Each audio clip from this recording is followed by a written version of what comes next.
அன்பு நேயர்களே வணக்கம். துளசி துளசிங்கிறது ரொம்ப அற்புதமான விஷயம். எது ரொம்ப உயர்ந்த ஒரு பகவானுக்கு ரொம்ப பிடிச்ச ஒரு பொருள் அப்படின்னு சொன்னால் ஒரு திருத்துழாய் தான். நாற்றத் துழாய்முடி நாராயணன் நம்மால் போற்றப்பறை தரும் புண்ணியனால். ஆண்டாளுக்கு பகவானை நினச்சி நினச்சி நினச்சி நினச்சி அவள் உள்ளூர அதே உணர்வோடு இருக்கிறார்.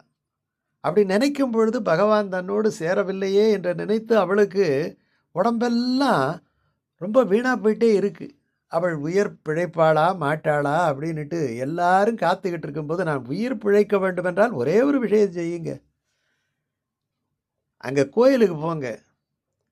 அந்த கண்ணன் அனுபவித்த அந்த துளசி காஞ்சி போய் இருந்தாலும் பரவாயில்லை, அது ஒரு கட்டையாக இருந்தாலும் பரவாயில்லை, அதை கொண்டாந்து அந்த துளசியால் அந்த துளசி காற்று என் மேலே படட்டும், நான் குணமாயிடுவேன் அப்படின்ட்டு ஆண்டாள் சொல்கிறான்.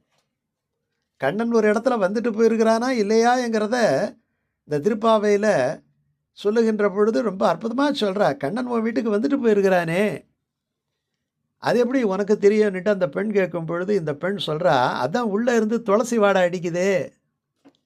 நாற்றத்துழாய்முடி, நாற்றம் என்றால் நறுமணத்துக்கு தான் நாற்றம் என்று பெயர். இப்போ எல்லாம் மாறி போச்சு.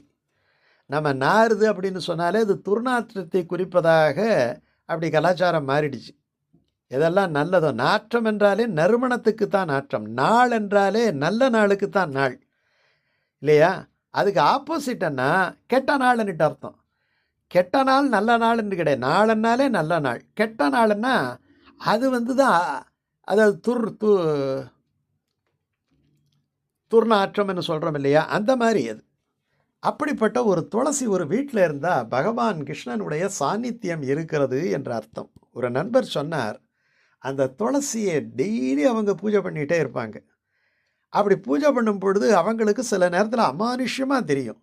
யாரோ ஒரு சின்ன பிள்ளை வர மாதிரியும், அது குட்டை சுற்றுற மாதிரியும், சில நேரங்களில் அந்த துளசி மாடத்தையே பார்த்துக்கிட்டு நிற்கிற மாதிரியும், சில இடங்களில் அங்கேருந்து சின்னதாக இவங்க உள்ளூரை கேட்குற மாதிரி ஒரு புல்லாங்குழல் ஓசை கேட்குற மாதிரியுமெல்லாம் உணர்ந்து அந்த இடத்துல கிருஷ்ண சாநித்தியம் இருக்குது.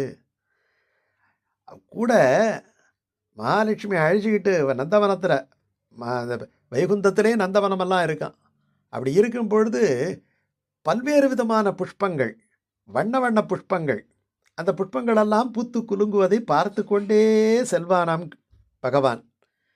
எங்கேயாவது துளசி செடி வந்துட்டா அப்படியே ஸ்ட்ரக் ஆகி அங்கேயே நின்றுடுவானா. அங்கே விட்டு போகிறதுக்கு மனம் வராதான். பகவான் கீதையில் சொல்கிறான், வேறு ஒன்றும் இல்லாட்டியும் பரவாயில்ல, ஒரே ஒரு துளசி இலை, ஒரு உத்தரணி தீர்த்தம், இது போதும் எனக்கு, இது போதும்.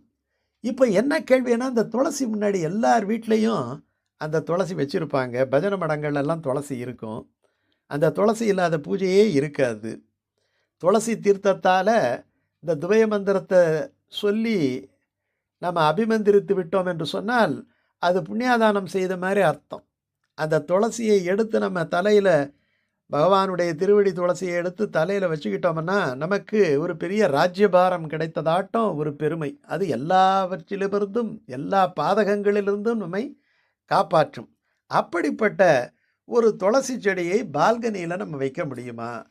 இப்போ முன்னாடியெல்லாம் நல்ல பெரிய வீடு இருந்தது, தோட்டத்தில் வச்சாங்க, முன்னாடி வச்சாங்க, முற்றத்தில் வச்சாங்க, இப்படி ரொம்ப பாதுகாப்பாக துளசி செடியை வச்சாங்க. இப்போ அப்படி முடியுமா என்று சொன்னால், இப்பொழுது நாம் ரொம்ப இட நெருக்கடியில் வாழ்ந்துக்கிட்டு இருக்கிறோம். இப்போ தோட்டம் முதலிய வசதிகள் இல்லாத பொழுது பால்கனியில் வைக்கலாமா என்று சொன்னால் பால்கனியில் வைக்கலாம், ஒன்றும் தப்பு கிடையாது.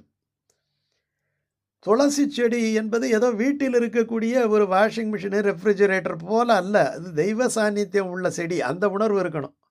ஒரு துளசி செடி வீட்டில் இருந்தால் 1000 தோஷங்கள் போகும். துளசி செடி அருகில் பகவான் இருக்கிறான் என்று பொருள். அப்போ எந்த இடத்தில் துளசி செடி இருந்தாலும் அந்த இடத்துல பகவான் கிருஷ்ணன் வந்து விடுவான் என்று புராணங்களெல்லாம் சொல்லுகின்றன. எனவே நீங்கள் பால்கனியில் வைக்கிறத பற்றி ஒன்றும் தப்பு கிடையாது. ஆனால் அதற்குரிய மதிப்பையும் வழிபாட்டையும் அந்த துளசி செடிக்கு தரணும். அது துளசி செடி காஞ்சி போயிடக்கூடாது. ஒரு ஓரமாக எடுத்து வச்சுக்கிட்டு அதில் நீங்கள் பழந்துணிகளை எல்லாம் போட்டு வைக்கக்கூடாது.